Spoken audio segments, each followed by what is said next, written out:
Survivor Specialist Phil and Alexa are back with our Survivor Edge of Extinction Episode 9 predictions and power rankings. And today we are joined for the third time, tying her for the most frequent guest with Adam and Bradley by Sunday Burquest, which that also means, Sunday, that you are the #1 female guest that we've had. So there you go. Oh, next time I want to be introduced as the esteemed. Sunday. No, I'm kidding.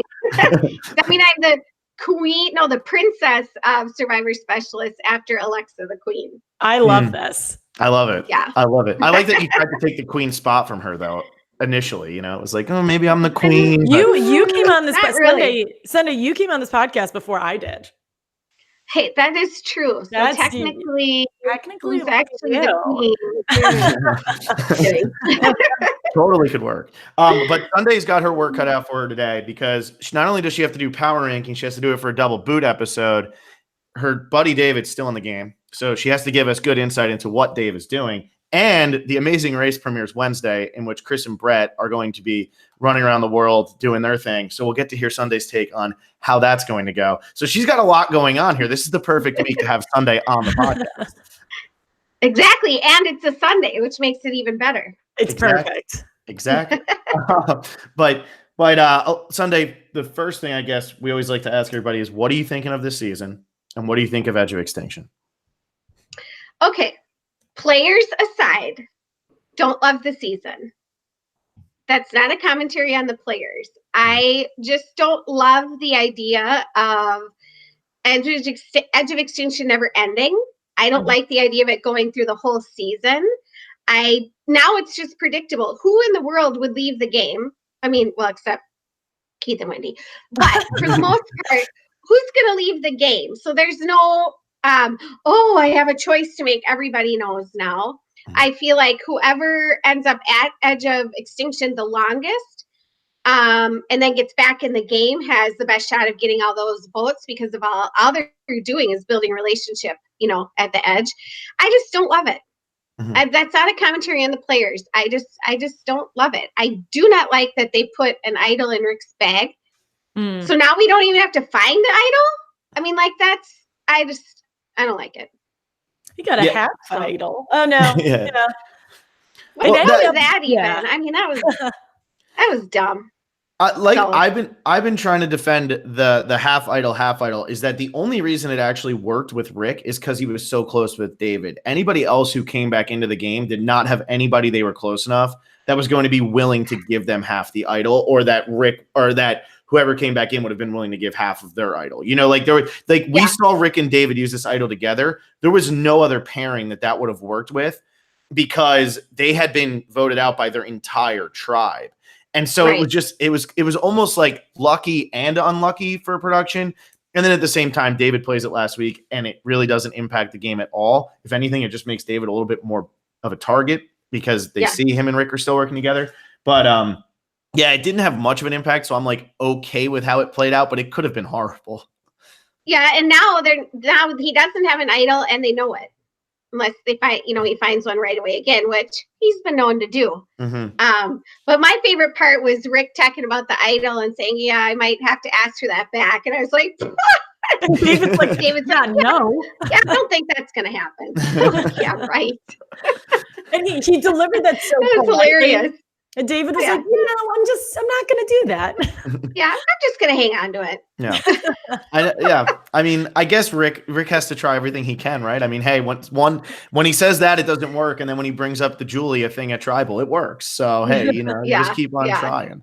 But I kind of agree. And I think that's been like the common, I can't even think of the word, but what people have been saying for pretty much this whole season, everybody we have on, is the fact that it's still going on. We just know that nobody's going to quit now. So if we know that nobody's going to quit and that they're just going to keep going to Edge of Extinction, are we going to be satisfied when somebody comes back, or are we going to be annoyed that now they have like a 1 in 5 or 1 in 6 shot? I'm assuming they come back at final 6, but is that just going to be too close to the end where every single person on the jury is their friend because they never had a vote for any of them now, and they've gotten to just hang out? And does this person come back with something similar to what Rick had? Because then the last time you can play an idol or an advantage is final 5. If they're coming in at final 6, then it's like kind of guaranteeing them all the way over there. Yeah. I don't like, and people I'm talking to, like fans and stuff, everyone asks me and they all tell me, I don't like this season at all. So I don't know. I guess they have to try different stuff, and you know what, honestly, as a player, if I was Reem, and she is just awesome TV, I would be so pissed. Like that I had to just be on the island, not really playing. And then not only that, I got voted out, but I don't even get to go on a cool trip. Yeah, that's true. You don't get to go on the trip. But nobody wants to be on the trip. But I'm just saying, if you're going to get voted out that early, how was your Survivor experience? I was on an island doing nothing for, I just think it would suck. But meanwhile, cut to Keith and Wendy. Meanwhile, to Keith and Wendy hanging out, having the time of their lives, just like drinking and partying right now. I just so confused why there was so much screen time dedicated to the chickens. And I think Wendy's awesome, but to someone that quit, I don't understand that. I agree. By their quit directly after, like how emotional everybody was when they realized that they didn't have to go home. That was so surprising. It was such a 180. Yeah.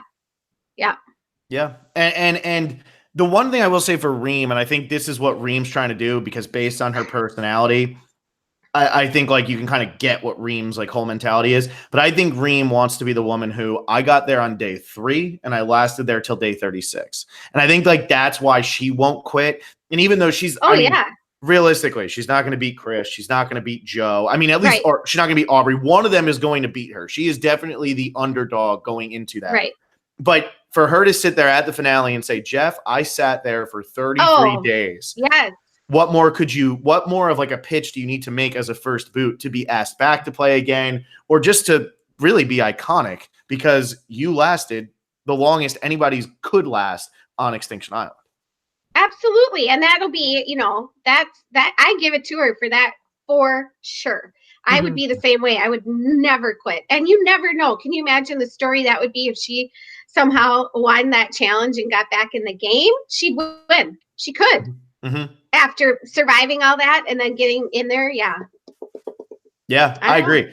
And I think I'm enjoying this season. I think the reason I'm enjoying it is if you remove Extinction Island and you're just looking at the gameplay that's going on, I think there's been some really, like, most of these tribal councils have been really fun. And I've been confused or not expecting votes numerous times, especially last week. That tribal council was a really crazy tribal council. Where Julia, I saw some things where like Julia was probably the safest person going into that tribal, and then she gets 9 votes and ends up going home. So for that aspect, I've been having a really good time. It's been fun to watch the Less Who 5 kind of take down this comma group, but also see the commas like now trying to figure out how can we get this back together, because we are done now. I think there's I think that there's interesting characters here. We haven't seen maybe a lot of all of them, but it is double boot week, and sometimes that means somebody like Aurora goes home, who really was quiet until last week when she was just tired of the soccer moms. There was a pretty funny photo circulating around like a couple weeks ago, or probably like a month or so ago. Aurora posted a photo of herself wearing a shirt that says "I heart soccer moms," which is a really cute photo. And then when she says "I hate soccer moms," I was like, she totally bought this just for that. Yeah, she did. I love that. I do think that out of every cast, this is the one that is trolling the internet the most. They have pulled the wool over everybody's eyes. Nobody knows what's happening. They're doing little things like that. They're doing a great job with that. I mean, you have Mr. War Dog, who literally, like, I don't know if anybody has a real read on this guy, because I don't think anything he posts on the internet is real. It's all fake. I don't think he knows what he's posting on the internet. The last question before we get into the power ranking Sunday: who do you think gets back from Edge of Extinction? And it could be somebody who's still in the game that you think is going to go there, but who do you think is actually going to get back at the end of the day? Conventional wisdom would say Joe, because he's so good at challenges. I might give it to Aubrey, because she is good at challenges regardless. And then you throw in the fact that she's the only one practicing for the challenge. And she's smart. She is smart. I'm going to have to go Aubrey. She's got a while to practice for that challenge too. She got that 2 weeks ago or 6 days ago, I guess, in her time. So she's got a while to get used to that. Good at them anyways. I mean, she genuinely does good at challenges. So I don't know. I mean, I hate for it to be predictable. Yeah, and I mean, just looking from like what we've seen of each person, I'm not getting a Joe feeling that Joe's coming back after last week with what they were doing with Eric, where he had that whole speech about, I really want to raise the mass, but I got to convince my kids I'm not a quitter. And that was, we've heard that so many times from so many people, but this was like 2 or 3 minutes of it. And it was really, really long. I started sitting there going, okay, so now does Eric's story start now so that he can just be the person who comes back from Edge of Extinction? Like, because up until then, what did we really know about Eric other than a chicken was, right near him while he was giving a confessional? Yeah. And Chris's, when he got there, was pretty powerful too. Talked about, learning his lesson, kind of speak about losing. And that was, I thought they did a really good job with capturing how people were feeling.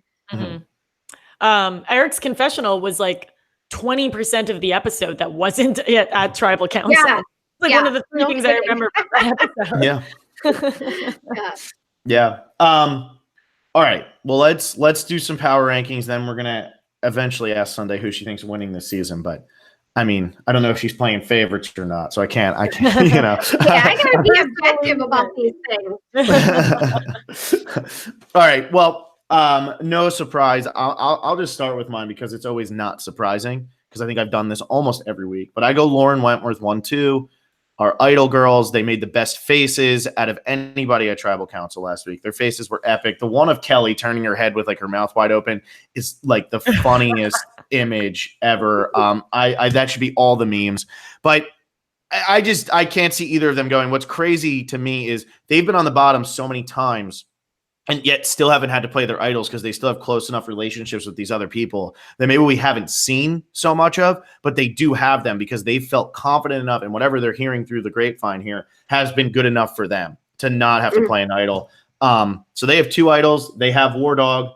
Right now they could have Rick and David. They could be in the majority or at least have a split going into this week, which is crazy for people who were the last 4, like 2 of the last 4 people against 9 or 8 was a ridiculous amount. So Lauren 1, Wentworth 2 for me. That's your power rankings? Yeah. Okay. So wait, when you say that, just so I don't say the wrong person, you're saying just for staying in next week or for winning the game? For staying in next week. Next week. So Lauren, Phil thinks that Lauren is the safest next week, as do I. Oh, you need to go next, Alexa, because I need to. All right. Well, I'm really going to change things up. I have Lauren 1 and Kelly at number 2. Oh my gosh, you guys. Yeah. Just to kind of piggyback off of what Phil said, it's like super predictable that we always do this, but what we said in our 20-minute recap last week was that we have no idea where anybody stands now, except for Lauren and Kelly. And I only have Lauren above Kelly because Lauren's name has yet to come up ever, which is amazing. And Kelly was the target last week. It was going to be Kelly, and obviously she's beyond smart enough to know that she should have played an idol because she was clearly super sketched out. Yeah. But her name is still floating around a little bit, but she and Lauren are just they have such a stronghold on this. I don't know how it worked out, but it's going so well for them. It's amazing. Yeah. And Sunday, you could do like who you think's going to win. I think Carl literally just like threw darts and somehow had Rick Devens going home in a week where nobody else had Rick Devens going home. So I mean, it could go either way, but. Nope. I wrote down who I think is safe. My 1 and 2 I think are safe this coming week. I put Aurora and Victoria. Wow, Aurora. I'm just going to go a different direction here. Yes, because first of all, they threw out her name the other night, which was dumb because it reminded me of another tribal I was at. There was no point to send out Aurora. I don't think there still will be a point to send out Aurora. She's, from what they're showing us, she is a vote that everybody wants. So to use her as a vote to send out when there's bigger threats in the game, I don't think is worth it. Victoria, I think, has laid low enough, and her name hasn't ever, that I remember, been brought up as sending out as a vote. Mm-hmm. And I think other people will get caught in the crosshairs before Victoria does. I'm with you on Victoria. I have Victoria at number 3. And she, even at that crazy hot mess of a tribal, her name only came up because Ron Clark was like joking at her, which was another hilarious thing that came out of that. But he was like, what about Victoria? And she was like, whoa, no. And just immediately shut that down, which was hilarious. And like just the right reaction. Like she didn't take it. She wasn't like, what, why? She just absolutely shut it down. And then everyone moved on. So she's done David did the same thing to me at the Rocks tribal, I don't know if you know that. I didn't know that. That's awesome. Yeah, we're going back and forth about it. And I hear him say to Adam and Hannah next to me, vote for Sunday. And I turn around and I go, did you just say my name? He's like, no. And I go, yes, you did. And he goes, okay, I did. And I was like, that's dumb, David. And he goes, yeah, you're right. And they moved on. I would love to see that. Oh, it was great. That's so how does that not make the cut? That is so funny. Because that sounds kind of like what David and Kelly did, where he was like, hey, I was going to vote for you. And Kelly was like, I was going to vote for you too, but we're all buddies here. Yeah. You were just saying too, Sunday, that Aurora's name hasn't, their names haven't come up yet, or Victoria's name hasn't come up yet. But I was just looking, 6 people out of the 10 left have not received a vote yet. Wow. That's a lot. Wow. That's a lot. Victoria, Gavin, War Dog, David. That's a miracle. No, David's got voted. Aurora voted for David. It's Victoria, War Dog, Ron, Julie, Gavin, and Aurora. Wow. So all of them have no votes, and still, I think one of the people with no votes has a good chance of going home, maybe even 2 of them. But it is, when you're this far into the game, for 6 people to not have a vote, that's a lot of people. And the one that's the most surprising, I think, is War Dog, because he's gone to so many tribal councils. Yeah. Totally. All but one? All but one, yeah. Wow. Yeah. And I agree with Alexa, though. I have Victoria higher up, but Aurora, I feel like, could be in danger this week, almost specifically because it's a double boot. And we've seen how that goes in the past. And that's one of the main reasons I think she could be in trouble. But if you're looking at it from a game perspective, Aurora has no pull anywhere. So why would you get rid of her this week when you get rid of somebody who could actually win, like Gavin, Julie, Ron, or Victoria? Like if you're the last 5, you have to be trying to get rid of one of the people from the comma 5 who could win, not Aurora, because Aurora could be just your person who you vote out at 6 because she doesn't have any other play. Or that you don't vote out ever. That's true too. I'm changing my power rankings right now. Yeah, right. Because this Aurora thing is Sunday. You bring up a really good point that, I'll get to her. I guess I'll talk more when I actually get to her. But she has no pull, like Phil said. But there are the alliances are so fractured that you need a head. You need one vote, and that could be her. Yeah. She's a hot ticket. Yeah, she is. She is. She definitely is. Well, my number 3, I have War Dog, and the reason I have him so high, despite the fact that he doesn't have an idol, doesn't have anything special, is because I don't think that I think he has good relationships with everybody out there, and I think the War Dog that we see outside of Survivor and the War Dog that's in Survivor are 2 different people. So I think that War Dog right now has good relationships with a lot of people. Even after that tribal council ended, he's leaning over to Ron and Julie going, we'll all talk after. And I think he had a big say in who was going home. Let's get rid of Julia at the last tribal. I think that Wentworth and Lauren will never turn on him. Now, if it comes down to it's either Wentworth or Lauren or War Dog, they'll definitely vote him out. But I don't think they would just turn on him. They're trying to hint sometimes a leader has to go down this week. I don't believe that it would be War Dog because they've worked so hard to get the numbers back. Granted, they didn't see David versus Goliath, but look what happened in David versus Goliath last season, where David worked so hard to get the numbers back and then end up voting out Carl, and then they just fall like dominoes until Nick wins. But Nick had to get there, and his back was against the wall the entire game. So I think this week, at least in this first boot, it's going to be a comma. And therefore, if the next boot's going to be a Lesu, they would go after somebody like Rick or David, who's not really in with Wentworth and Lauren the way that War Dog is. Yeah. Yeah. I actually have War Dog in my third spot also. Okay. I see him as, how do I describe it? Like the bad boy that you want to hate him, but you just like him. Yep. You know what I mean? Like girls in high school, they're like, "Oh, he's so bad, I like him." And your mom like hates it. Yeah, like your mom's like mad, and you're like, "Oh, he seems like maybe he wants to come off a little abrasive and kind of like that alpha male." But I do think that he has a good social side, and obviously he's talking to people, and they're listening to him. I mean, he's shifted that entire boat last week with all those conversations. And if he was so aggressive and came off so horrible, no one would have listened to him. Mm-hmm. So he's doing something right. Yeah. And I think one of the big comparisons before the season started, mainly because they looked the same, was him and Joe Mena.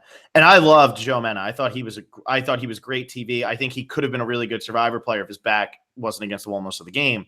But with War Dog, like Joe, nobody listened to because he was abrasive. Mm-hmm. And he made enemies out there. War Dog isn't as abrasive. And we heard David say it last week where he said, I can work with him for one vote. Well, that's showing that they might have differences in opinion and they might not like each other, but they don't hate each other so much that it's like, no, never working with you at all. Can't even stand talking to you. Yeah. And I think that says a lot about both of them as players. But, War Dog aligned with Wentworth and David, or at least was somewhat aligned with them early on, which was smart because he's taking people who've played the game before and know that you sometimes have to work with people you don't like to get further. And that's probably helped War Dog stay in the game as long as he has. Well, yeah, and that is, I mean, we'll get to that, but that's David's MO. I'll work with you for one vote. And the thing that War Dog has done right is he's shifted and kept these relationships open, unlike Rick, who was like, I'm never voting with you. And War Dog was 100% right. He's like, dude, you're being emotional. Mm-hmm. And, Rick, I love Rick, but he didn't want to hear it. But War Dog was right.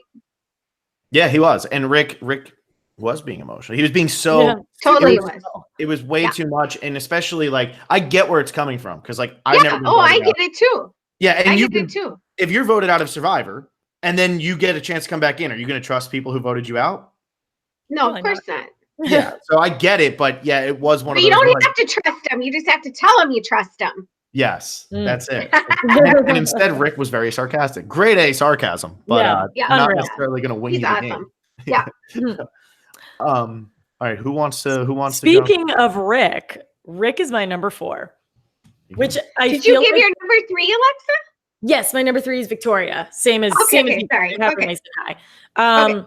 Yeah, which is a little odd because Rick had a really rough episode 2 episodes ago, and then he actually won the MVP of last week. Like he completely started that entire chain of events that led to Julia going home.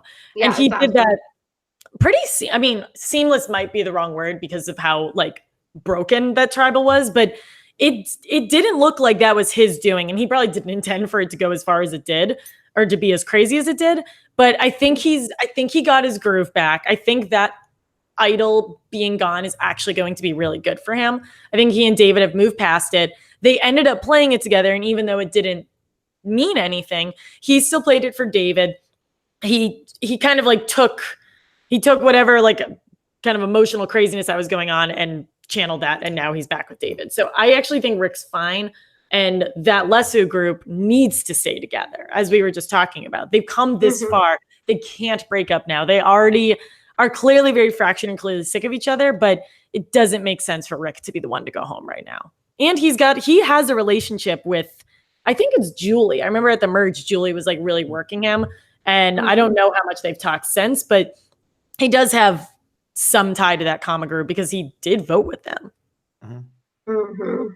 Julie was protecting him. She was the one who said we can't send him right back. That would be rude. That would be mean. Whatever. Yeah. And I think Rick did a good job last week of finding the weakest point. He found Julie, who already had kind of a relationship with him, and said, if you don't trust them so much, let's vote out one of these 3 because these 3 are looking good. And it worked because he pinpointed who the most likely to flip was, and then Ron's literally like crying at Tribal, and it's just a chaotic mess. But Rick did a great job of making that happen, and that's why he was MVP. So like, yeah, I mean, it's the ups and downs of Survivor, right? Like Rick goes from 1 week being terrible to putting it back together and saying like, let's think, guys, like, but using the emotion he probably felt when he was talking to War Dog against Julie, because Julie was feeling that emotion. I mean, Julie sitting on David's lap is still like one of my favorite things that happened last week. It was just amazing. I loved it. My number 4 is Victoria, which you both already said. I keep fluctuating with her between 3 and 4. Like she's just somewhere around there all the time. I think that she still has a chance to win the game. I was very confident she was going to win much earlier, but I think she still can because there's no real big winners edit happening right here.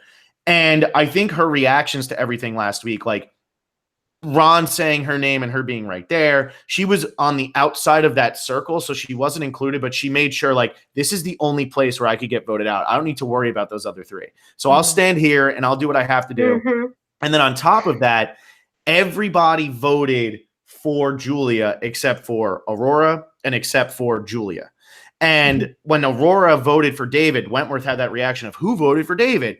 Victoria was smart enough to vote with the majority and made sure to be included in that so that nobody knows really where she stands at this point, because she made sure to get through that vote and not put any type of extra attention on herself like Aurora might have done.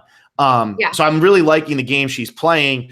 I know a lot of people are like, well, how can she win? She hasn't done all that much. She hasn't had to do all that much. And that's why she's been playing. That's why it's a really good under the radar game. Her and Lauren are playing really good under the radar games. Lauren has just been to 7 tribal councils, and Victoria's been to 3, the only one since the merge, and then the Aubrey one. But I like the game she's playing, and I think that she's totally fine going into a double boot here. I agree. I put Gavin in the 4 spot. Just because I don't think anyone is yet thinking, oh, he's a big threat. We need to be worried about him. I feel like he's safe with Victoria, and he made those bonds with Kelly and Lauren, and we'll see what happens from there. That 6th ride or die that's already not a ride or die, but I kind of see Gavin as the Will of this season a little bit, especially with going into that vote and be like, I need to make a move for myself business. That's just, but I think he's safe this week. But when did Will go home Sunday? Well, Will went home 7. We're not to 7 yet. But in the double boot episode. I know, but this is 7. This is 9 and 10. I hear you. Don't remind me about that stupid double boot episode. It never happened. We don't know what. Hang up this camera on you right now. Yeah, goodbye. It's been great, everybody. I do think he's the younger guy, and he's wanting to puff up and make a statement for himself. I think it'll end up biting him in the butt, but for this week, I think he's okay. Yeah, I have Gavin much lower because I think he might have put a target on his back last week by winning, and also by really when everybody started to kind of flip. And I thought what was really interesting about the setup at Tribal Council is you had 11 people there. And you had all the Lesus and Ron and Julie together. And then you had Gavin, Julia, and Aurora on one side. And Victoria was in the middle of all of that. And so it was kind of easy to point and say those 3 over there, meaning Gavin, Julia, and Aurora. Well, Julia's gone and Gavin just won immunity, and he could look like a real immunity threat. And he started getting a little mad last week because, like, I thought I had a vote here. I thought I had to say. What if they decide, well, Gavin's the young guy. Everybody likes him. He's a good challenge player. He could win this game. We need to get rid of him now. That's the only thing I worry, because I don't think he was on anybody's radar until last week. And the week before, he blindsides his closest ally in the game, which started setting off alarms in Ron and Julie's head. So I think Gavin has definitely made himself more of a target in recent weeks than he would have been had he just kind of stuck with the plan and not tried to build a resume. That's true, but I also think that Lauren and Kelly can totally use him as use him as a vote, string him along a little bit, and keep him safe for their numbers. So yeah, I don't Well, my 5 is Rick. So Alexa just talked about Rick. I think Rick's in a good spot here. What's funny about Rick is he goes from being on Extinction Island, being possibly voted out right away, and now I think Rick could cruise for a couple weeks now because he's no longer the biggest threat to win this game. I don't think that people are really looking at Rick as the number one person on Lesu to get rid of, and I don't think Lesu is looking at him as the number one person to get rid of over there. I think he's positioned himself well in the middle and has enough somewhat allies that they're going to want to use Rick's vote. So I think he's safe going through this week. Not where I have him. Sounds like a no. What do you have next, Alexa? I have Mr. War Dog at number 5. Okay.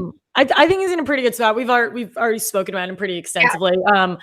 The only thing that I didn't bring this up last week because I completely forgot, but he and Kelly had probably the best secret scene to date 2 weeks ago when the two of them are sitting where War Dog was like convincing Julia to flip, and they're talking about how they eventually need to flip on Lauren.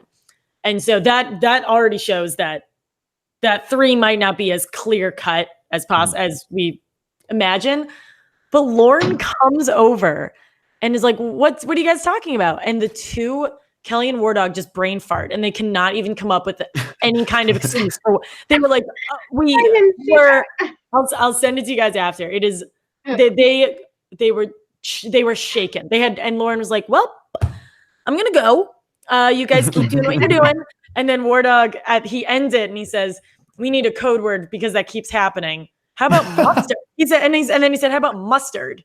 And then oh my gosh, I love it. So it was incredibly awkward and really funny, but clearly like they're all conspiring against each other. And the 3 of them, I think, are just really playing this game well because Lauren clearly has not taken that personally enough to want to try to get rid of Kelly. So that group of 3 is really tight. And I think War Dog is just as ingrained as the other 2 are. And War Dog's been trying to get rid of Lauren since like for a while. 10. Yeah. Because he's always felt like Lauren and Kelly would be closer. And I think that this could be War Dog's undoing is that he never did get to get rid of Lauren because he feels like Lauren and Wentworth are closer than he and Wentworth are. And that's what he's worried about. Like he wants him and Wentworth to be the only pair. So I think he does have to get rid of Lauren sooner rather than later. Otherwise, he's going to be in like a final 5, final 6 situation where they flip on him because they don't want to go to rocks, or they just need one person to get rid of War Dog, and then the 2 of them can confirm that they're going to the final 4, probably final 3. So I think War Dog's got to get rid of Lauren quickly. But it's going to be hard. 3 only works for so long. Yeah. 3 doesn't. So yeah, I'll attest to that. The next spot I have is Julie. I guess I have her. What's that? 1, 2. I have her in 5th. So in the 5th spot, I don't see anyone going after Julie. I see Julie as someone they'll keep for votes, and she wears her heart on her sleeve, so they all are going to know where she's at, and knowing where a person's going to vote all the time for the most part, and reading them emotionally is security. If you think you can pinpoint where they're going to vote, and you can tell by how they act. Yeah, and I have Julie at 6, because I think honestly her little breakdown last week might be the best thing for her because when you're looking for threats and who are we most worried about winning or really like having like the killer instinct to blindside me, I don't think you're looking at Julie right now. So. Nope. I think that Julie is somebody who will vote with you because she was desperate last week and she voted with you. She jumped ship literally. Love right now. Yeah, and so I think that this week is a week where Julie might be a passenger and then she might try to be a pilot after. So while we're on that analogy, so that's why I think Julie at 6, she's the safest out of the Ron, Aurora, Gavin. Those 3, like that group. I think that Julie is the one where it's like she was never leading the group like Ron was, and she's not as threatening as Gavin, and then she's not as like aloof as Aurora. So I think that middle of the pack for Julie is pretty good. She's predictable as far as how they're seeing her play. You don't want an unpredictable person around because you don't know what they're going to do. So predictable is safe. Yeah, and people might think that last week she was unpredictable because of how she flipped out, but she wasn't being unpredictable. She was just ready. She'd been ready to flip on the commas since they flipped on her, which only was a day. But that all took place in like 24 hours. The Eric boot to Julie losing it to Julie having to then vote out Julia. That all took place in 24 hours, which is a really short time. She had no time to really let it settle. Yep. And so I think that it's not her being unpredictable. It's her just, knowing that she doesn't want to work with the people who blindsided her. Yeah. Yeah. And I can guarantee you they saw other parts of her at other times. That's probably not the only emotion they've seen from her. We just haven't probably been able to see all of it. Mm-hmm. So. Who's next? Alexa, who's your? Sorry, I like cut out because I heard like a little robot-y stuff, so I just assume that's my internet being bad. Alexa, who's your number 6? So my number 6 is the one that I was moving around with all this Aurora conversation, and I didn't really come to a conclusion with myself. I am gonna put David at number 6, which could be high. No, can I not do that anymore? Can I pull that back? Can I put Gavin at 6? Yeah, go ahead. Put Gavin at 6. Okay, I'm putting Gavin at 6. I am everyone for the rest of this group. I am very convinced could go home. Gavin, I think you guys made a good point. Because his whole thing was like, oh, we got to get rid of David because David's good in challenges. He's like, David has finished in the top 4. Sunday, you're shaking your head. So David has finished in the top 4 of like every single challenge, which is a really like astute observation that he said that. But I think because Gavin is the challenge guy now, he needs to make it seem like someone else is good at challenges. Yeah. And also, Phil, you brought up that he was like, well, I didn't get a say in this vote, which definitely ticked him off because and now he doesn't have his best friend, which that vote is now starting to look like it happened a little too early for him because now he doesn't really have the pull that he used to. So even though Eric was tight with Ron, at least Eric was Gavin's in. Gavin doesn't really have an in anymore because Julia was that person. And now Julia is not here anymore. So Gavin's looking a little alone and he's looking threatening, which makes me nervous for him. However, he's not a particularly like jarring personality. He actually seems like really great and pleasant to be around. So I think he can easily just kind of hide back and say, I'll vote for whoever. I don't really care right now. I think he could also do that. Yeah. Gavin he won't. I know. Yeah, he won't. Yeah, that's some wishful thinking. I realized I have him at number 6 and was only saying bad things. But so with that, I shouldn't put him at 10. The thing with Gavin too is like in an 18-person season, he made a move on his closest ally at 12. That is way too early. That's just way too early. And like, you have a whole game left to play and you have so many other people to get rid of. I think that the Eric vote needed to happen at 10, something like somewhere around there. Like you could have gotten rid of War Dog and David back to back, or David and Rick or something. And you get rid of those people. And then you get rid of Eric at 10 because you still will have the ability to make it happen because you're going to have the remnants of Les who left that are going to want to make the move. But War Dog, he had them drinking the Kool-Aid. I don't know what he did, but they all drank the Kool-Aid. Well, he was playing good survivor. That's what he was doing. I think Gavin, like I said earlier, I think when he made that comment about I don't want to be dictated to, but he wanted to do the dictating. Exactly. So you can't have it, kind of both ways. So I think that's going to get him in trouble. But someone tweeted something funny. They were like, actually, this is the opposite of a dictatorship. Everybody voted except for you. So our next person I have is David as safe. All right, you have the floor. Let's talk about David. Well, David's smart. And David's MO is, I'll work with you for one vote. And all he has to do is keep doing that vote to vote to vote. Mm-hmm. So if he can keep convincing people why, here's what David's good at.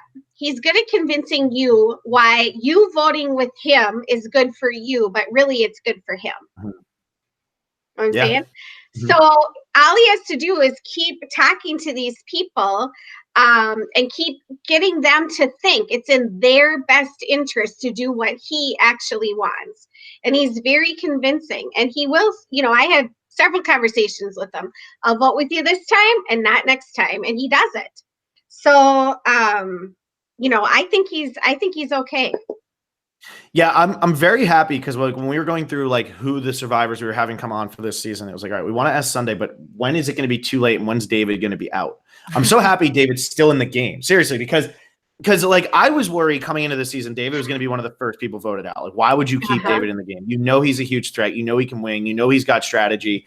Like as I'm watching him play, he's not doing anything all that different from Millennials versus Gen X at all. And it's working the exact same way. It reminds me of Sandra when she played in Heroes versus Villains. She played the exact same game and got to the exact same place and won.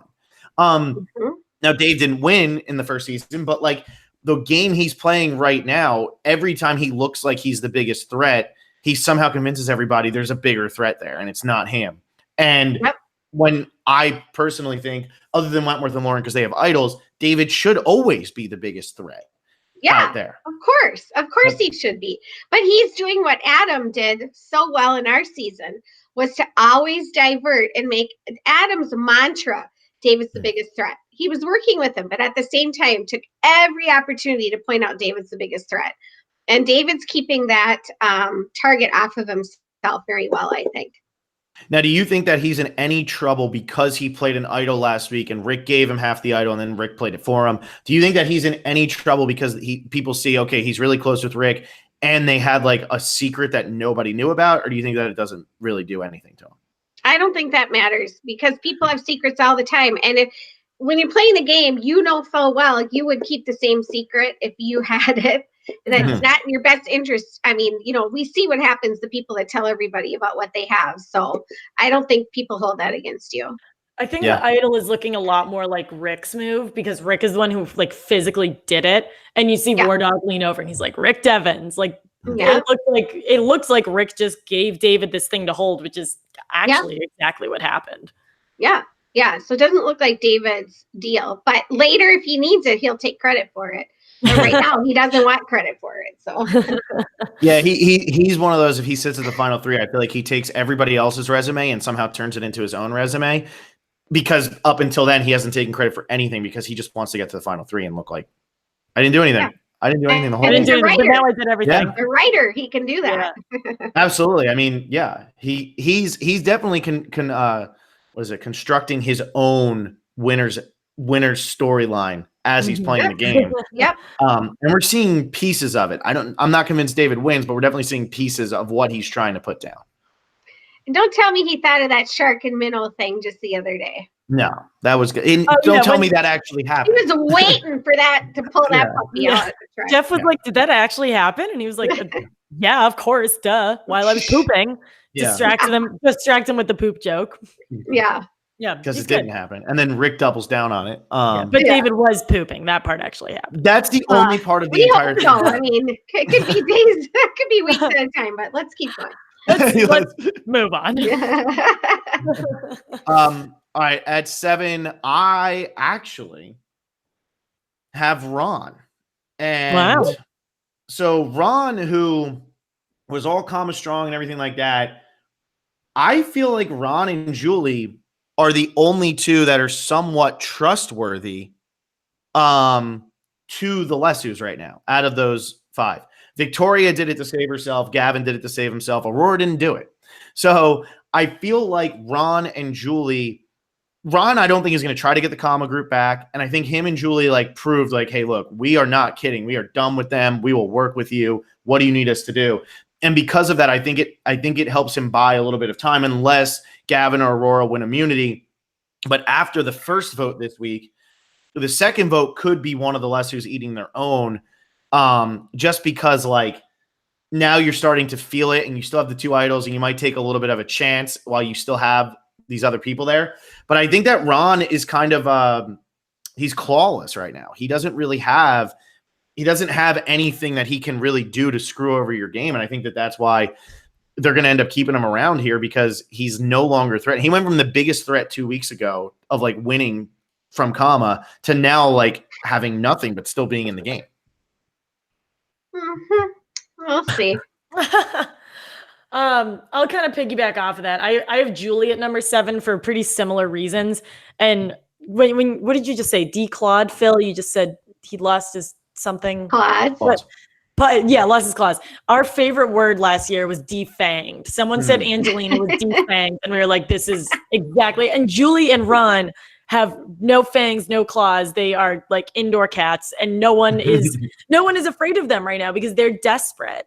And Julie, I think one of you guys earlier brought up a really good point that Julie's like she's not annoying. Like even Jeff was like, Julie, no one blames you. Like this, your meltdown is an extremely normal thing to be happening. So I don't think anyone's going to be like, oh, well, Julie's psycho, we need to get rid of her. Julie is clearly just in need of someone to like love her. And David could be that person. David needs a number. Like War Dog needs a number. So they could just use Julie because she doesn't care anymore. And she's also like, she won an immunity. Did she win an immunity? Did I make that up? First one. I would not be surprised if she wins more immunities because she's pretty darn strong. And she's like, probably good at those balance type challenges. I really think Julie's fine. Ron, I'm a little more nervous for, but I think Julie's in a pretty decent spot. I actually should have put her at 6. I actually didn't think of this until this second, but a good pitch from Rick and David, because Rick was really close with Julie, is Ron and Julie come with us. The 7 of us vote out Victoria, Gavin, Aurora, back to back to back. And now we're the 4 to take out Lauren, Wentworth, War Dog. I think that's a really good pitch and Julie would buy it because she feels really close with Rick. And I think Ron would jump in on that because, hey, I went from nothing to now I'm in the majority of the majority. And I think that's an alliance that could actually, that Wentworth, Lauren, and War Dog might not even see coming to have the 4 of them. But you get through these next couple of votes, and then you work together to get out 3 of the biggest threats in the game. I don't know if that'll happen, but just while Alexa was speaking, it just made me think of that because Julie is close with Rick. And if that's the case, she would side with the Rick David side of things, not the Wentworth, Lauren, War Dog side of things. Yeah. I just don't see them spending a lot of time and effort to get rid of Aurora at this point. So I put Kelly in this spot. I just feel like what's going to happen is when people finally realize, okay, these 3 are dangerous together, the quickest way to undo someone is take out their sidekick. And I see that becoming Lauren. And I'm not calling Lauren's played awesome on her own 2 legs, but in the mix of the 3, I think she could be viewed as Kelly's, right-hand person, whatever you want to call it. And sometimes the quickest way to take power out of a power player is to break up their group and take away their closest ally. So I see them going after Lauren before they go after Kelly. I see the 2 of them deciding together to not play their idols. And for some reason, I see Kelly apologizing to Lauren as her torch is snuffed and she's walking away. They haven't played their idols so far. It doesn't even look like they're thinking about it. And I agree. If I think it might bite them. Yeah, if one of them is going to get voted out with the idol in their pocket, I think it's Lauren. Although I said Aubrey wouldn't get voted out with an idol in her pocket. And look what happened. Yeah. But I do think that Wentworth would know it's her because she's got such a big target on her back that if she starts hearing Lauren's name or if somebody else is saying Lauren's somebody you can blindside with the idol. Wentworth's really not. So I agree with that. At 8, I have Dave. I was going to put him way higher, and then I just can't put David way higher, like ever, because I have him at 8 also. There's always a possibility, right? Like there's always got to be a chance that David could go home. But when I look at this, I mean, I was ready to have my bottom 5 be all commas because I just feel like they're splintered, and that means like they should go home this week. But then I started thinking like, well, Dave is still Dave, and War Dog and Dave clearly aren't getting along on the island. And then you have Wentworth and Lauren, who they worked with Dave last week, but would they work with Dave moving forward in the future? So if there's anybody from the Lesu group that goes home this week, I think it's Dave. But is Dave going to go in a double boot episode like that? I don't think so. That's a really good point. You would think he'd get his own swan song. Yeah. I think you guys are underestimating him. Absolutely. We totally I do. are. And here's the thing. Both David and War Dog are playing unemotional games, and they will make the right moves, even if it's with a different alliance member, if it's the right move for themselves, regardless of what else is going on. So I think they're both good at taking the emotion out. If they see it's good for both of them to work together, they'll do it. And the next time, if not, they won't. And it won't be any big deal. So I had Kelly, then Lauren, and then I have my last two. I don't know what number we're on, but. Yeah, that was 8. So that's, Okay. All right. I'll end my power rankings then. At number 9, I have Gavin. And then at number 10, to bookend Sunday's power rankings, I have Aurora. So my reasonings for these, I kind of talked about Gavin. I fear that he might have made himself into a target. I think that there's a lot of people who can go home this week, especially in double boot. But I just fear that somebody like Gavin is somebody who can win the game. And now it looked like him and Julia were working really closely together. Well, Julia's gone. Now it's him and Aurora. And Aurora isn't really close with anybody left in the game. So he's put a target on his back. And then Aurora, not that I think they're going to put much energy into voting out Aurora. I just could see, because we're still at 10 people, and I feel like we've been watching Survivor for so many weeks right now, and we're still at 10 people. Like, I feel like this is still so many people left. Yeah. Like, because there's 10 people left, it's still early enough that you could say, hey, like, Aurora didn't vote with the entire group last week. She's not close with anybody. Like, let's get rid of her. And then you're actually eliminating a number for the for the other side, possibly. Because if you don't know that Aurora is ever going to vote with you, it goes back to the predictable, unpredictable thing. Yeah. If you don't know that Aurora is definitely going to vote with you every time, you might want to get rid of her to ensure that she doesn't vote with them 1 or 2 times. So I just fear that her game is just kind of like wandering, and she could just be like the Michelle from your season, where it's just like, let's just do it. Like, let's just get rid of her. Like, we kind of need to make that happen this week, because she might not be the most threatening, but at least somebody's gone now. Like, we can get them out of the game. Yeah, but Michelle had to go because we had to break up the Millennial 4. Mm-hmm. Aurora isn't. You're not breaking up any alliance by taking out Aurora. I guess Taylor would have been like the better one for that, because it's like, Taylor wasn't really in with anybody by the time you all voted Taylor out, right? Well, him and Jay were tight. Mm-hmm. Him and Jay and Will, and then there was still Will they could have pulled in there. Mm-hmm. So that was a fracture on purpose. So Aurora doesn't have any. It doesn't appear a group that needs to be fractured. And I don't think all of them left in the game can get together enough to pick one person. I think they're too fractured for that. That's all true. Of them come together and say, oh, let's go Aurora. Why? I don't see, that doesn't advance anyone's game that I can see. Mm-hmm. Yeah. So I have a different take. I put Ron down here. I could give or take my 1 or 2, so I'll interchange them. Mm-hmm. But the reason I have Ron down here is I feel like so there's the emotion of being blindsided, and then I'll just do whatever you say, right? It's kind of like the phases of death. Like, at first you're so sad, but what happens after you're sad? You're mad and you're angry. So when you have a person that's pushed into the corner like he was, I feel like he's going to over aggressively try and make a move that's going to get him voted out. I feel like he's going to feel like what do you call that? A tiger that's going back and forth in a cage. And he's going to feel like he has to do something to prove that he's still on top. And I think whatever it is that he tries to do will bite him and send him home. Yeah, I can see that. I think he's going to overplay because he feels like he got played, which he did. Mm-hmm. So, and then do you have Rick at 10? Is that so? You're putting Rick down at the bottom? I am. Wow. As much as I hate to say that, but I think he's going to be viewed as the person that orchestrated that tribal, and I think that's going to put a big target on his back. And I don't think the loyalty with David is going to stick. Mm-hmm. Now that because David saw Rick is not voting with me, Rick is not listening to me. Rick, it's like basically I feel like David had to stick with him long enough to use that idol. And now if it's not in his best interest, I don't think he'll stick with them. I mean, it could be for maybe a vote or 2, but I just see Rick or Ron, maybe one or the 2, I don't know. Yeah. In those last spots. But I think it's I don't know. I think it's totally reasonable too. Like, why, like Rick, the problem is, like, right now, the only thing we know for sure is Lauren Wentworth War Dog. That's really the only thing that we know for showing into the 10. Yeah.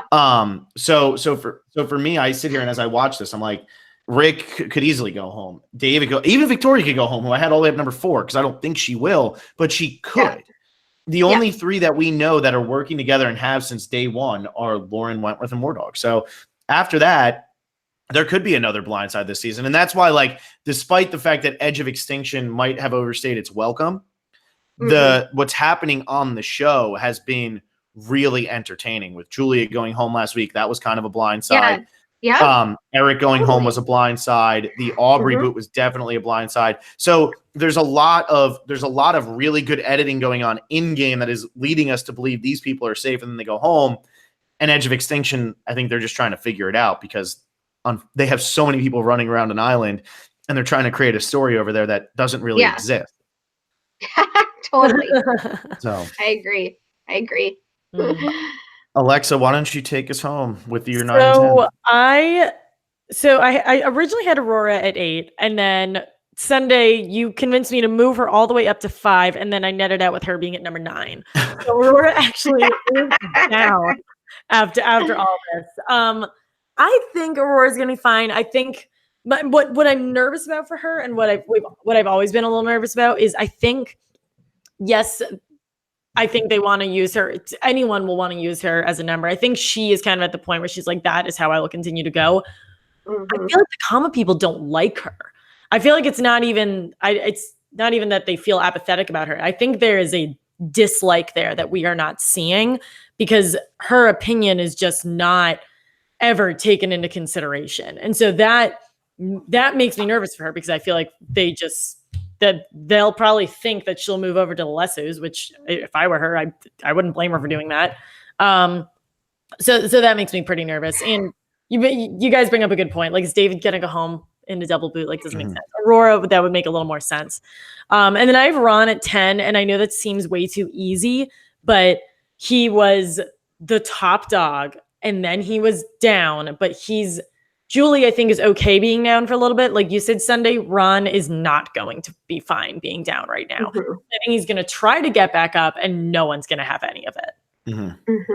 Yeah.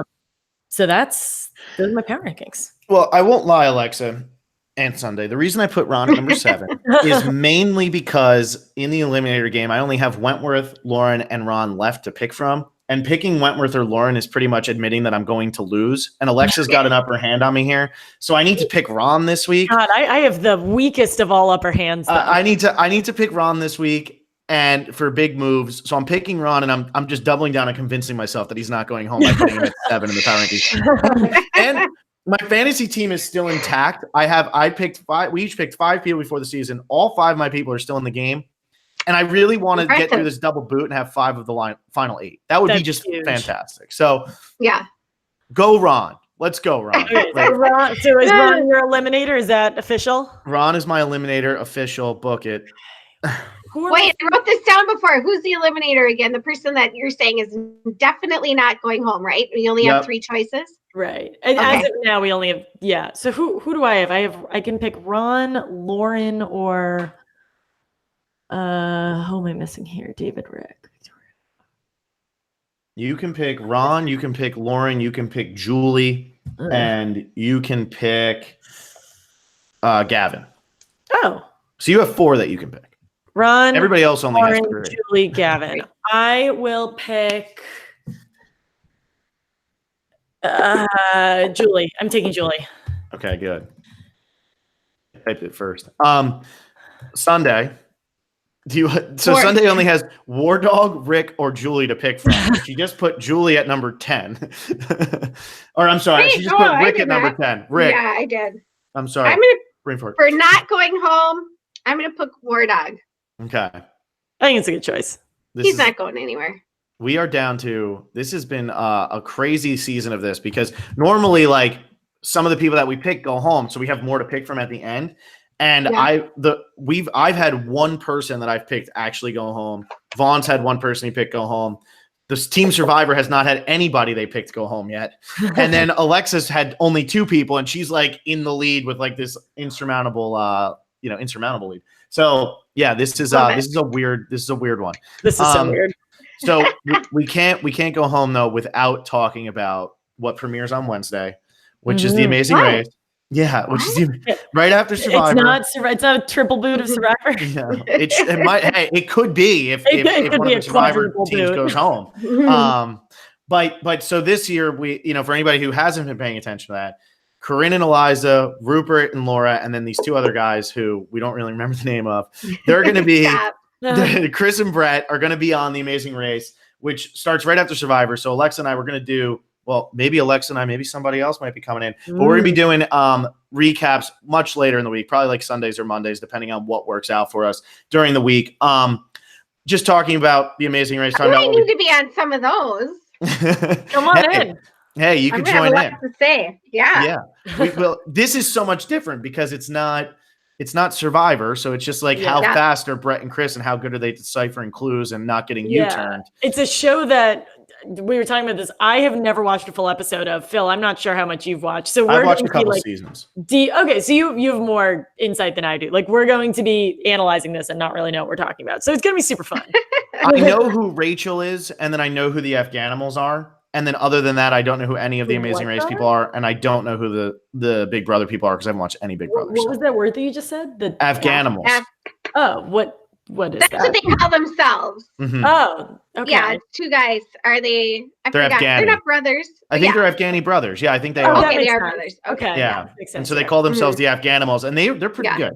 I'm gonna do zero research. I want to go in so blind on this. I'm really. If I had to pick a winner, I'd pick them. But then Alexa, like when we were discussing, I don't want to give away the name in case they don't ever come on the podcast. But when we were discussing with the other person, they also have not watched a single episode of The Amazing Race. So like Brett and Chris being on the season really is pulling people out of the woodwork. Yeah, I know. I'm excited. So Sunday, I want to get your take, and then I have a prediction for Chris and Brett. But what's your take on these two guys running around the world? Well, there's just one problem with the Chris and Brett team. Mm-hmm. That is that it should have been a 3-piece person team. They need you. They need. No, they didn't. I think they're going to do well. Here's the thing: no matter what happens, I think they'll do well because they'll work together well. They know each other very well. But it's going to be some of the best TV that you've ever seen. I would guarantee you that right now. They're just hilarious. They're so fun to be around, and they just rag on each other nonstop. And they don't fight. Like they don't get sick of each other. So that's a huge part of The Amazing Race is the ability to work together is really the key. There's some strategy, but really it's about not like murdering your partner that you're running with. Hopefully they don't do that. I mean, think about the skills that Brett brings. He's a cop, right? Mm-hmm. Super observant, used to getting around anywhere and everywhere, following maps, all that kind of stuff, figuring stuff out. Chris is so smart. He's a lawyer. He could talk himself out of anything and talk anybody into doing anything just by his, because he's a giant. And I feel like I'm running the race. I just can't even wait to watch it. It's going to be fun to watch. It's going to be fun to watch. I think what's funny about the two of them is they were good TV on Survivor. Like they were good. Mm-hmm. They had their moments. But they are a great TV for The Amazing Race. And I know Alexa, you haven't watched The Amazing Race, but this is exactly what you want for The Amazing Race. Two really loud personalities that'll bicker, but never like really fight. Like you want it to be like fun. They're going to be the fun tribe. Like Eliza and Corinne, I wonder like how long in before they just start like someone might get murdered. Yeah. That one is going to be violent. But Brett and Chris, I feel like you're going to have that positivity the entire time. But like you said, they love ragging on each other. And that's what you need.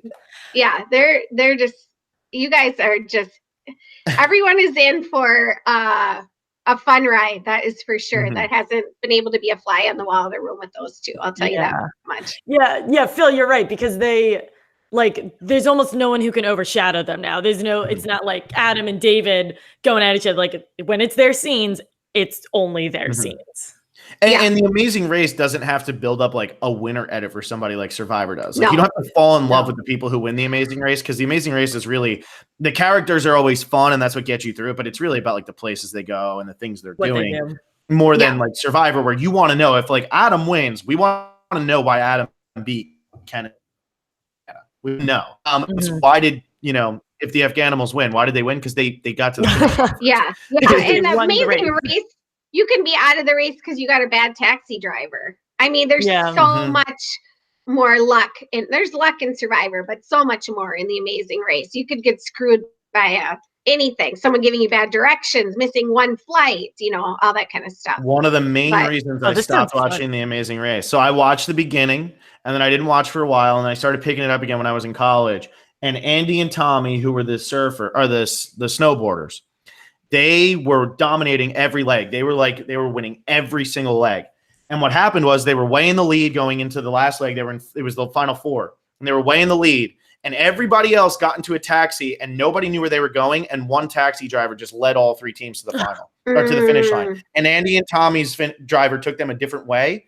And so they finished fourth, and the other three people did nothing to earn their spot in the final three, except for have one taxi driver knew where they were going, and everybody else just followed. And it was so boring. And I was like, this isn't fun. This is stupid. Yeah. No, I cannot wait to watch. I'm excited. Well, I love Chris and Brett. They're my favorites. But you guys are, I'm telling you, for people that haven't been around them, you're going to love it. Yeah. And my prediction, just a little preseason prediction here. Sure. Rupert and Laura, although they are like in all of the previews right now, because everybody knows Rupert, they are definitely the first Survivor team out. And Brett and Chris will be the best of the Survivor teams. I don't know if they'll be able to beat a lot of the Amazing Race teams, because I think there is such an advantage to having played the Amazing Race before. I agree. But they will I think they beat Eliza and Corinne. I think they definitely beat Laura and Rupert, because Laura and Rupert, I feel like Rupert's going to, CBS wants Rupert back on TV, but I think that it's because it's Rupert. So I'm curious. I'm curious still how it's going to go, but Chris and Brett, I think, are going to have the best go out of the Survivor pairings for sure. Well, I would have to say that for sure, because I got to root for them. I think they're going to do well. I think they're going to probably surprise a few people. Yeah. Yep. So there you go. We'll be, like we said, we'll be doing a recap for that at some point. At some point, yeah. Yeah, I've been expecting a phone call on this, so at some point. Can I just say something before we go? Please. About Julie? I just want to give her a shout out, because she expressed the buildup of emotion and feeling that is on Survivor that I don't think that the fans get to see. And even in the moment when she's experiencing it, what you're telling yourself when you're out there the whole time is like, keep your emotions in check. Don't let them see you cry. Be strong. Be tough. And although you're with people 24/7, you do literally feel 100% alone. And I loved that she let it out, and that people got to see a glimpse of the emotional and mental toll this game takes on you. The living part is hard, but you got the mental and emotional part is so much harder than people realize. And I loved that they let us see that, and that she didn't care. She was like, this is how I'm feeling, and I'm letting it out. And I think I just really loved that she did that, and that they showed it on top of it. Yeah. I'm really glad you said that, because I remember when she first kind of started freaking out when they were at the well, she, even as she's freaking out, she's even saying, like, I don't mean to make this about me. This is just happening, and I can't even stop it. Like, it looked like something that, and obviously, like filler, I can't even attempt to understand it, but it just seemed, it was really fascinating to watch her go through this so emotionally and personally, but still being in the middle of the game. That was, and it's really hard to show that. I think they did a really good job. Yeah, it's what every person wants to say, but you feel like you can't because you're so nervous. You'll get voted out for it. But it was a really good glimpse into what's going on inside every survivor's head. Mm-hmm. Yep. God, that's terrifying. Yeah, it's exactly. It's really terrifying. Yeah. Sorry, Alexa. I don't know, like, if you want to like say What else do we have? I think Julie does. I don't know if she listens to us. We just like tweet at her a lot. So either she actually listens to us or just like pretends to and is really nice about it. So, well, hopefully she hears that, because I think she posted something on Instagram and she said something kind of similar. She was like, I'm really glad that CBS showed this, and I've received a lot of love and I've received a lot of hate, but I'm glad that however people feel about it, I'm just glad that it was shown. Who sends hate their way for that? I mean, what is people wrong with on the internet are horrible. Reddit. Well, I know, but let's just I tried to make this hashtag Survivor nice. Let's just give me a break. Yeah. Those people suck. Those people are probably complaining with like a cheeseburger in their belly, and they wouldn't make it one day. Yeah, they wouldn't make it one day. So yeah, I loved it. And I'm still rooting for David, of course. Mm-hmm. Team David all the way. Hashtag Team David, hashtag Survivor Nice. Yeah. Did we talk about, you guys say who you have in the finals? We didn't ask you who was going to win. Oh, yeah. Who do you think is going to win Sunday? Other than David, obviously. Unless it's only David. Well, I'll tell you my final three who I think. Okay. This is going to be, this is breaking news. Not really. I wrote it down ahead of time. Okay. I have in the final three, David, War Dog, and Aurora. Wow. That could definitely happen. I have Aurora. I'm sorry. I love Sweet. I like her, but I have her at 0 votes. And then I have it coming down to David and War Dog. And I have War Dog taking it possibly over David. Wow. I'm Team David. War Dog definitely listens to this podcast, and David might. So you are causing a stir. This is only why I feel like if they all three got there, and if David got to the end, yes, it's a huge feat. But on the other hand, I feel like the other players, the new players, aren't going to as handily want to give the win to a returning player. Mm-hmm. If they can see one of their own, so to speak, got to the end with that returning player sitting next to them, I think that's a big feat. And I think what would be hard for David in that final three is that the people on the jury, that would mean Wentworth and Lauren are both there, who would both vote War Dog. That would mean the people that War Dog convinced to vote out Eric are there, Gavin, Julia, Victoria. And because of that, he could probably get all of those, and he's already got 6 votes. And what does he need? 1 more to make it 7-6. So I do think I think if War Dog gets to the end, War Dog probably beats anybody, but is War Dog going to get to the end? And how crazy is it that we're saying if War Dog gets to the end, he beats anybody? There could be a Survivor winner named War Dog. I mean, Rick could be there. I love Rick. Yeah. I mean, I'm just saying, I think David could get there. He's definitely smart enough. He definitely knows what he's doing. I'm just saying, not because I think War Dog would be a better player. I'm just saying because I think that a majority of new players would rather hand it to one of their own than a returning player in that spot. Yeah. And this is a group of new players that is very, not super anti-returning, because obviously David and Kelly are doing pretty well for themselves, but that comma group, I can't imagine anyone in comma is going to vote for vote for someone. And right now comma is pretty much the entire jury. Yeah. Yeah. And Sunday asked about ours, Alexa. So I did. We have to give ours too. Okay. I haven't thought about this until right now, but here we go. I think Eric not only comes back from Extinction Island, but I think Eric makes it to the final 3. That's a bold prediction. That's a hot take. Alexa, why are you not screaming hot take? Hot take. I have a bag of flaming hot Cheetos next to me. That is my spicy take. Coming from the queen. Coming from nowhere, Eric is going to be in the final 3. With that, the rest of these are very, very cold takes. I think Lauren is going to get to the end, and I think I want to say Victoria, but I know that's like such a cop-out because oh my god, I'm going to cop out all over the place. No, well, I feel like it's a cop-out for me because I know like some Victoria there. I don't want to take Victoria away from you, but with that, I think it's Victoria, Lauren, and Eric, and I think Victoria or Lauren wins. I don't think someone from Extinction Island wins. I don't think that happens. Yeah, I can see Victoria there. She's a smart one. She's really smart, and she doesn't appear like she's doing much. Like she's doing the David thing, except she actually will have like multiple moves that are very clearly hers. All right. Yeah. I have my prediction, so I'm gonna run through the entire final 6 now. Okay, here we go. Ooh, final 6. So here's what we got. Our final 6 is Lauren, Wentworth, War Dog, Victoria, Rick Devens, and Eric. And everybody uses Eric to vote out War Dog at 6, and War Dog goes home at 6. Uh-oh. Oh, he froze. Oh, no, there he is. Do it again. We lost you. Yeah. Oh, okay. We have no idea what you just said. Okay, good. Rick Devens goes home at 5. Okay. Because he's too much of a threat and Eric wins immunity. Eric goes to a fire making challenge against Kelly Wentworth, and Kelly Wentworth beats the firefighter at making fire. Ooh, and then our final that 3. Storyline. Yeah, exactly. And then our final 3 is Victoria, Wentworth, and Lauren.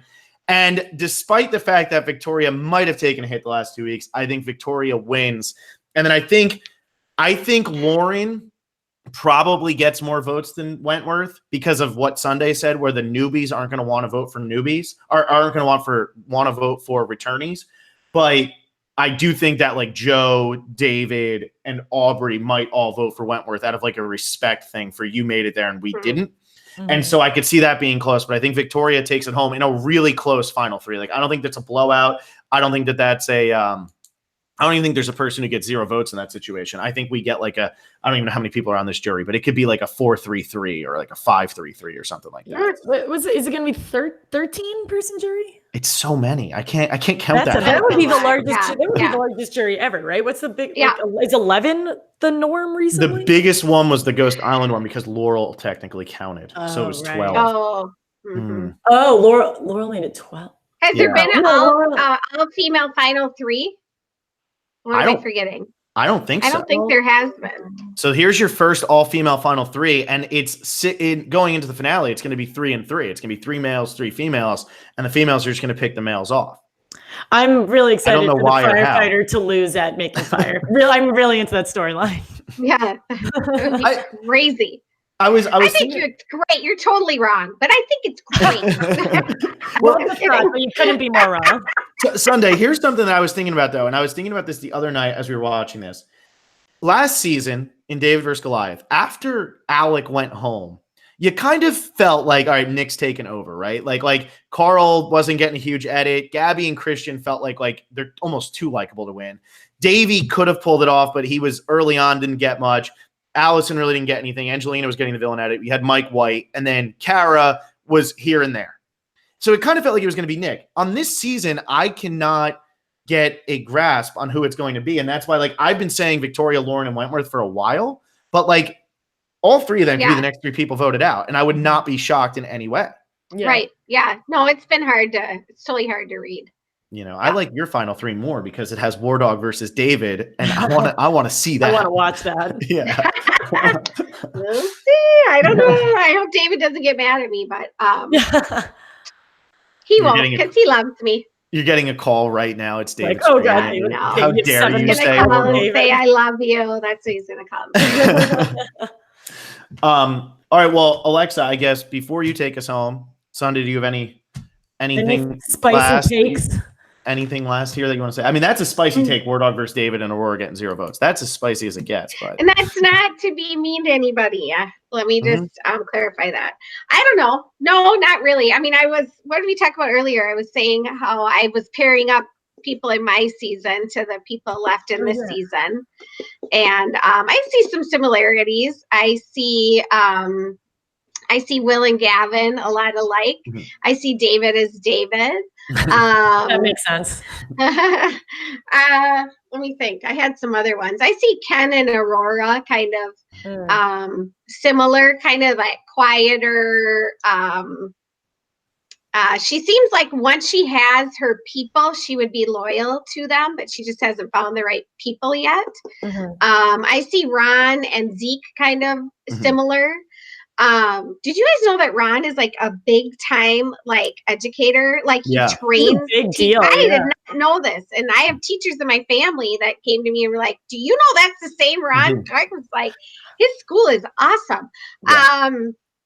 let's see, who else was I thinking? I see you see a lot of similarities with Gavin, also with Adam, in the going back and forth between alliances kind of a thing. So I don't see anyone on my season like that I could say is a war dog type. Maybe Jay in the sense that he's a little bit of a loner sometimes, but he's got his people. And yeah. Okay, what about Brett?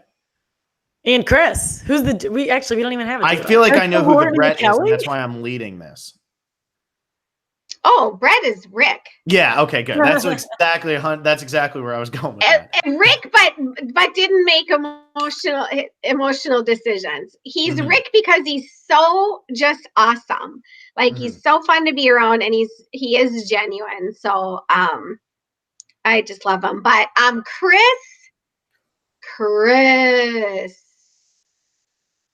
is not still in the game.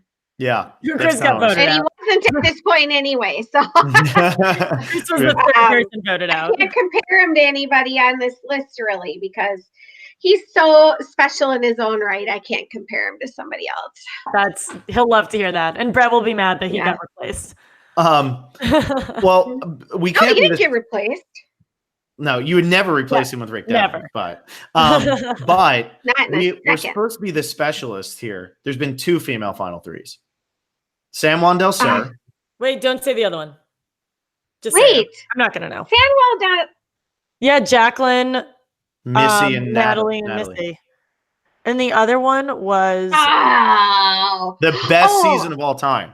I have to say something. I'm so glad you brought that up. There is an event in Dallas, a Survivor watch party this coming Wednesday night that Missy Payne is putting on. And she's raising money it's called Cheer for Your Life. And what they do is they raise funds to help teenagers fulfill their dreams. So say it's an athlete, they help raise funds for them to get their training or their equipment. If it's a singer, they help, to get voices and studio time. It's really amazing. And so if you're in the Dallas area, you want to go to this watch party. I am hoping to be there. Joe England will be there and some other celebs. So look that up if you're in Dallas. Look up Missy Payne. I hope to be there, and you should go. There you go. So everybody in Dallas, the watch parties are the most fun part of Survivor. So anybody who hasn't gone to one, I got to go to one last Wednesday and it was amazing. Make sure you go to these things. The other one, now I can't. How can you follow up what Sunday just said with the other female final 3? Sorry. How can I? We love female final 3s. They just don't happen very often. So the San Juan del Sur one, and apparently what is wrong with us? It's a brain fart. Who is it? Because everybody's blocked this season out of their memory for good reason. It's One World. Yeah. With Kim, Chelsea, and Sabrina. Yeah, but Kim is so awesome. Yeah. I remember when I watched One World, I loved Sabrina. I was really about her. They're all awesome. I like Chelsea too. Yeah, Chelsea was cool too. It's nothing against the final 3. It's more than it's from that season. Yeah, actually, out of that group, that's probably like the final 3. Remember, it was the most satisfying out of the. That was the only finale that was all female, because it was Christina, Chelsea, Sabrina, Alicia, and Kim. Oh God, so many names ending with an A. I know, all female. Alicia, yeah. All female finale, and Tarzan was the last male standing. So as we all predicted. Oh, One World. One World. Anyways. So that's any final things? I feel like I can't even wrap it up. I feel like Team David, hashtag Team David, which I guess we can say that because we're allowed to be biased or not. I don't know. I love all of them. I do, but David and I did sleep next to each other by the fire every night. So. Well, for anybody or for everybody who just listened, this was like the appetizer because Game of Thrones is on in 6.5 hours. So I just want to throw it out there now. But definitely listen to this and make sure to tell all of your friends to listen to this. Yes. Also watch Game of Thrones in 6.5 hours. I can't say that we're as good as Game of Thrones Sunday. No offense. It's not us. Are you a Game of Thrones fan? I've never seen one episode. Wow. You need to. Okay. So whatever restaurant in your town that you can never get into, tonight is the night to go to it. It's the night to go. Okay. Everyone will be sitting on the couch. Yeah. Actually, I saw a part of one episode while I was getting my tattoo. It was on in the tattoo shop. That's the only thing I've ever seen. That actually probably must have been, I don't know what was going on in the episode, but Game of Thrones is usually very like unpleasant to watch. So I'm sure while getting a tattoo, that wasn't. I was like, yeah, it's pretty intense. But why are these people stabbing each other? Well, next week we won't be live on Easter Sunday. We'll be live on the Monday, right, Alexa? We will. Oh, Easter Sunday and Game of Thrones. What a day. Yeah. But that Monday we will be live with somebody who has definitely watched a lot of episodes of Game of Thrones. So. Someone who's very passionate. Yes, and they've been very vocal. Stay tuned and we'll tell you who it is. Yeah, we'll tell you about it after the second episode. So we'll get to while Sunday gives us the Amazing Race lowdown. It's going to be Davey. Davey's going to give us the lowdown on Game of Thrones. Yeah. So. And actually, I promise I'll wrap it up after this. But Sunday, you said, like, did you guys realize that Ron Clark was such a big educator? We spoke to Davey. We interviewed Davey right before this cast was announced, or right after the cast was announced. And Davey said in Atlanta, Ron Clark is everywhere. Like what his like Ron Clark Academy has done sounds absolutely fantastic. Yeah. Have you looked it up? And I know there was a movie made about him that I kind of want to see. I had no clue. Amazing. It's really amazing. It's really amazing. Yeah. Yeah. So it's funny that everyone's like, Ron Clark is such a jerk. And it's like, well, I don't really know about that. There was a tweet, because Hannah Shapiro had wrote an article about some of the injuries some of the players have had.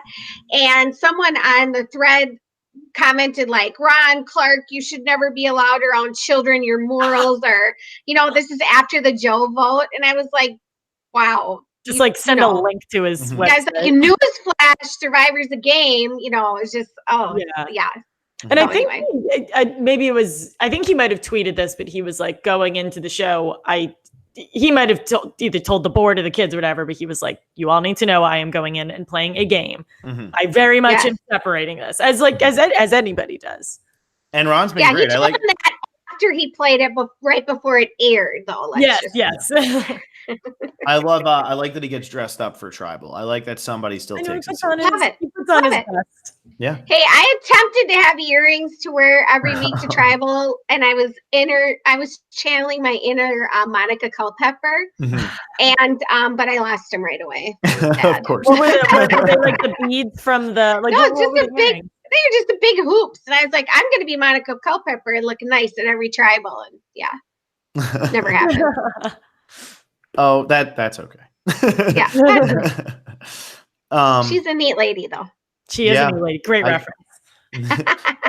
We're just name dropping One World like crazy right now. I know. Yeah. What a season. It's like we talked about Thailand way too much last week. Yeah, that's what happened to Brian Corden on there. All right. Any more spicy takes, or should I take us home? Take us home, Alexa. No more takes today. All right. So thank you, Sunday, for coming on. You are and we'll hopefully have you on for an Amazing Race podcast, so you can officially be the longest tenured guest that we've had. Please. So, we would absolutely love to have you. We will be live this coming Wednesday, right after the Double Boot episode 9. So make sure to watch us instead of the Amazing Race, but also watch the Amazing Race. Maybe watch us right after, whatever works. But as Phil mentioned, we will be podcasting about the Amazing Race. We'll probably tie that in with our predictions podcast. We'll figure out the scheduling as it comes. In the meantime, we are almost at 4,700 subscribers on YouTube, which is awesome. So keep hitting that subscribe button. Follow us on social media. We have Facebook, Twitter, and Instagram. Listen to us on iTunes. Give us 5 stars. And we'll be back on Wednesday. Thank you. And thank you, Sunday. We love having you on every time.